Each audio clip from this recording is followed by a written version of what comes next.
Well, today I hit the jackpot. I happened to be interviewing those two right there, and luckily for me, this lady drove by in her van, and she said, "Are you the guy that does the YouTube videos?" Which I am. And you've watched some of the movies. Yes. And then she told me she used to be out here, and she's now has a good life. Is that right? Yes. So right off the bat, what's your name? Rosa. Rosa. And Yes. you know, I take these and I upload them to YouTube. You okay with that? Yes.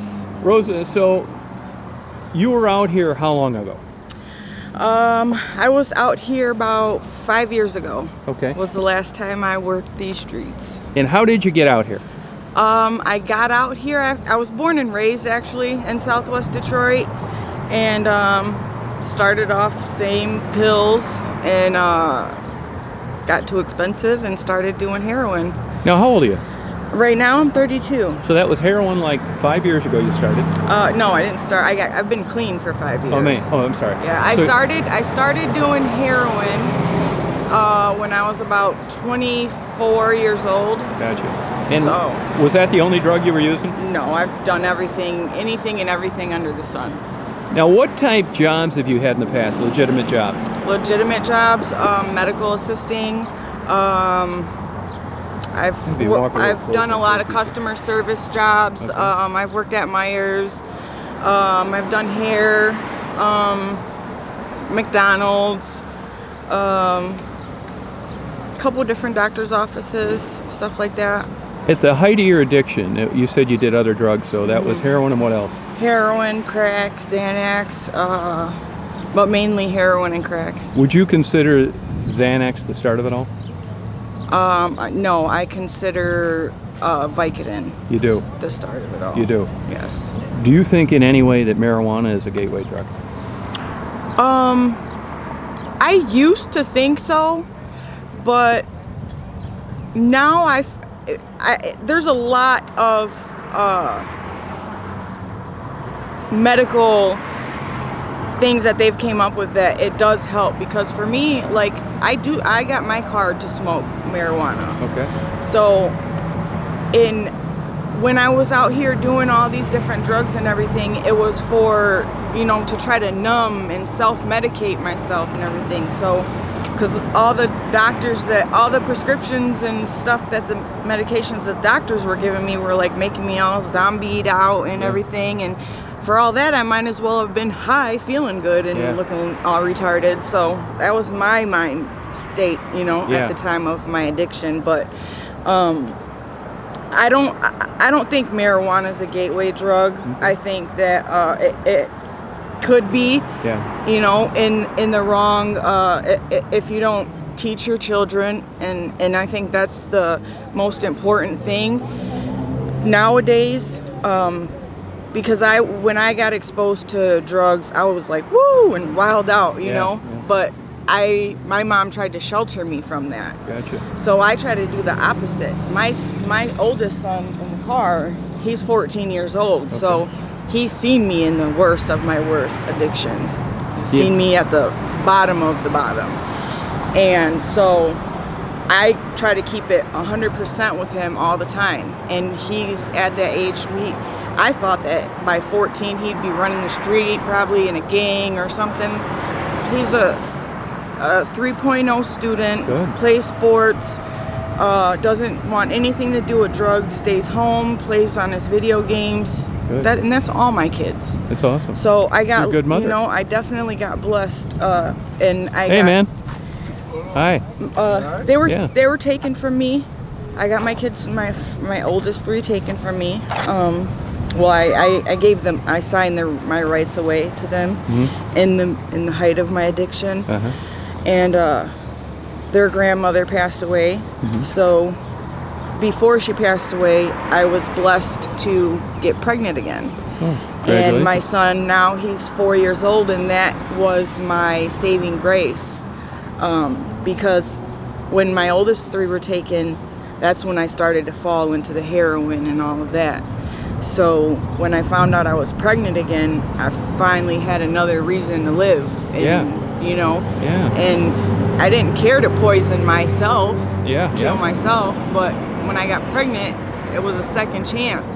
Like, I felt like God was giving me a second chance, not only to be a mom, but to save my life. Because if it wasn't for him, for my son, I don't think that I'd be here, because I would have kept poisoning my body. Yeah. At the 3 kids that were given up, do you keep in touch with them? Yep, I have them back. Beautiful. Awesome. Congratulations on that. Thank you. So at the height of your addiction, what would you say you were spending a day? Oh, I was spending a good $300 a day just on heroin. Were you really? Yeah, that was just heroin. And what did, were you working the streets at the time? Yeah, a little bit of that, mainly Backpage and... Backpage, gotcha. Yeah. And so the $50,000 question is, how did this all like go from one day living this terrible life to getting on the right track? How did that line up for you? Honestly, it got down to the nitty-gritty where I wasn't willing to do the stuff that I was willing to do anymore to get the money. Gotcha. I got hey man, I'm going to be here, so I'll run into you. I'm not ignoring you. I got to a point. Okay, I'll be down there. Wave me down if you see me. I just got to a point in my life where I was sick of my own bullshit. Yeah. You know, and I think that's what every addict has to get to in order to get clean. You gotta be sick of your own shit and be sick of the way you're living, and you gotta actually want it. Yeah. And if you don't want it, no one can make you want it. Yeah, you're right. If you don't want it, you're not gonna get clean. So you were down here, you were from here, living around here. So I've worked the streets and worked in that life for about a good 5 years. So you would run into people that you knew as a younger person when you were out here, right? And how did that go? Was it always a little weird, or not too bad, or what? Like, what do you mean? Like people that you knew before you had that lifestyle. Was it just awkward or embarrassing, or? You know, at the time, no, because I was high. Okay, got so it. I didn't care. All right, yeah, gotcha. You know? Yeah. But, I mean, thinking back now, I mean, if I was in the right state of mind, probably, I would have probably been embarrassed. But gotcha. No. And even now when I talk about it, it doesn't embarrass me, because it made me who I am today. I'm a very, very, very strong woman. Good for you. You know, I have went back to school and everything. Good. For what? Nursing. Good for you. Yeah. But I actually am looking into doing social work, because I want to actually be You'd be good at that. I want to be an addiction counselor. No, I think you'd be excellent. You know? Because when I was in rehab, I didn't want to have anything to do with a counselor that didn't go through an addiction. Like, if you didn't go through an addiction, you couldn't tell me nothing. Right. Now, during those days, did you ever end up getting a criminal record over any of that? Or? Yes, I sure did. You did. So you can probably work on that and get that whittled down or whatever, or changed or expunged or something. Yeah. You know? And are you working now? Well, not anymore, because of everything that was going on with the virus and everything. No. Do you know anybody who got that virus? Not personally. Okay. And the baby daddies on the kids, do you keep in touch with them? I have one baby daddy. That's my husband. We've been together for 15 years. For all these... Wow. But see how ignorant I can be sometimes? I thought thinking to myself, well, you know, there's the same guy. Yeah. Unbelievable. And you guys have stuck through thin and thin? He was actually my road dog, my partner in crime out here.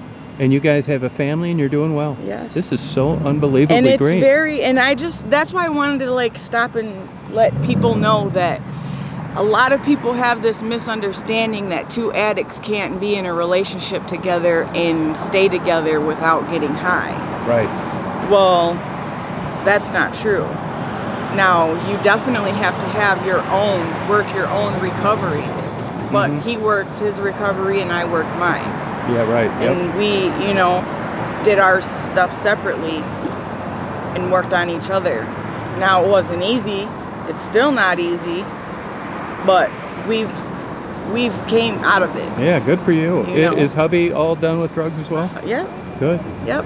And a lot of people don't seem to have successful rehabs. What would you blame that on? You made it and most people don't. Why? Honestly, circumstances.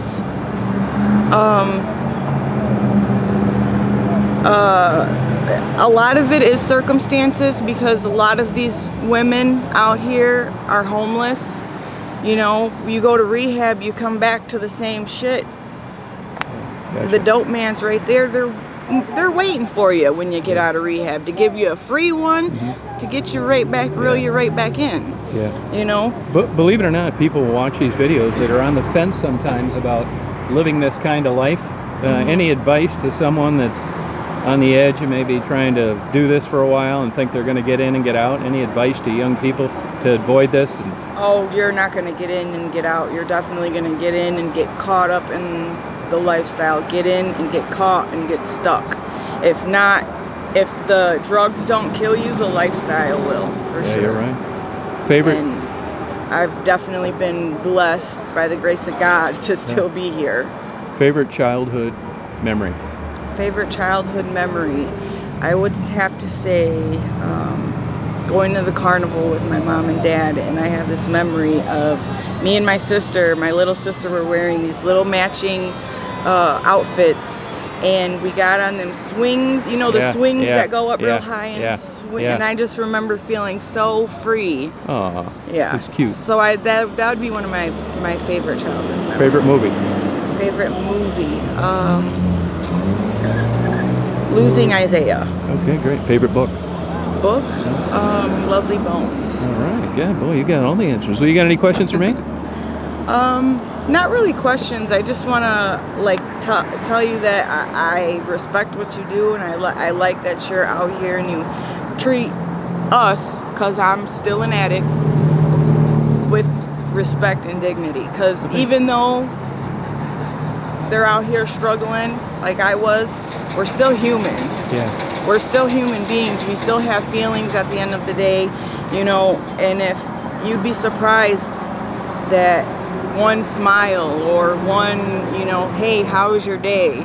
How far that can go for someone like me or like these girls out here, how far that can go. There's people out here that think I enable the women because I give them money for interviews. If you don't do it, so the next person will. And I don't think I don't think you're enabling.